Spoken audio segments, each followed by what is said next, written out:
નમસ્કાર, good afternoon સાથે હું છું આપની સાથે મહેન્દ્ર। વાત કરીએ સમાચારની તો કેબિનેટ મંત્રી રાઘવજી પટેલની તબિયત લથડી, જ્યાં રાઘવજી પટેલને બ્રેન સ્ટ્રોક આવતા રાજકોટ સિનર્જી હોસ્પિટલ ખસેડવામાં આવ્યા, જ્યાં ડોક્ટર જયેશ ડોબરિયાનું નિવેદન કે જ્યાં રાઘવજી પટેલને બ્રેન સ્ટ્રોક આવ્યાનો મામલો, જ્યાં હાલમાં રાઘવજી પટેલની તબિયત સ્થિર છે।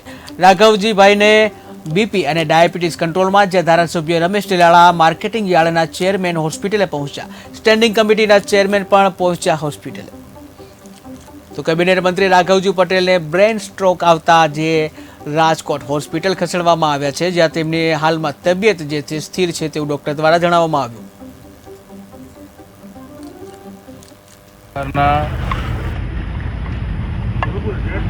કેબિનેટ મંત્રી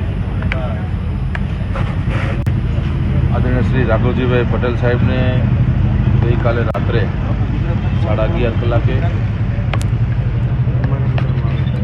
જામનગરની અંદર બ્રેન સ્ટ્રોક આવ્યો। તે એમની પ્રાથમિક સારવાર લેવામાં આવી।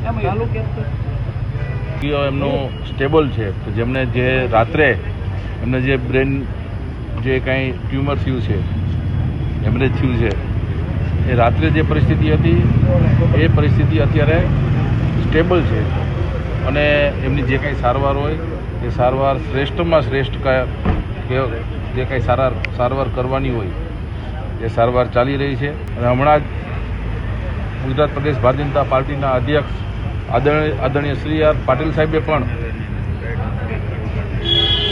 ડૉક્ટર સાથે શું વાત કરી અને અત્યારની જે કંઈ એમની પરિસ્થિતિ છે પણ કે રાઘવજીભાઈ ખૂબ જ એક્ટિવ અને ખૂબ જ સક્રિય હોય છે હંમેશા, અને એવા સમયે એમને જે કંઈ બ્રેન સ્ટ્રોક આવ્યો છે એ ખૂબ દુઃખની વાત છે, પરંતુ અત્યારે જે કંઈ સારવાર એમની જે કંઈ હોય એ સારવાર અત્યારે એમની ચાલી રહી, કારણ કે એમનું બ્લડ પ્રેશર દ્વારા બધું સ્ટેબલ છે।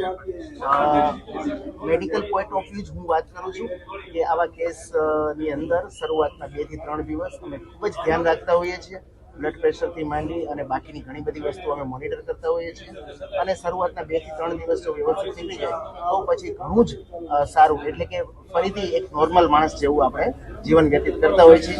સાદી ભાષામાં વાત કરીએ તો ઉંમરના હિસાબે જે બ્લડ પ્રેશર ડાયાબિટીસ હોય છે એ છે, એમની દવા પણ લે છે રેગ્યુલર, ખૂબ સારી છે, ખર્ચાત છે। મને અત્યારે ઊંઘમાં તમે પૂછ્યું, ડૉક્ટરે કીધું મોડુભાઈ એવા છે, મારી યારે વાત કરી કેવું છે, મેં પૂછ્યું તો એને કીધું સારું છે અને અત્યારે એકદમ સ્ટેબલ છે। અને ગઈકાલ રાતનો ઉજાગરો હશે અને માઇનોર સ્ટ્રોક હતો, એના કારણે ઊંઘમાં હતા, પણ હમણાં ગયો અને વાતે કરી અને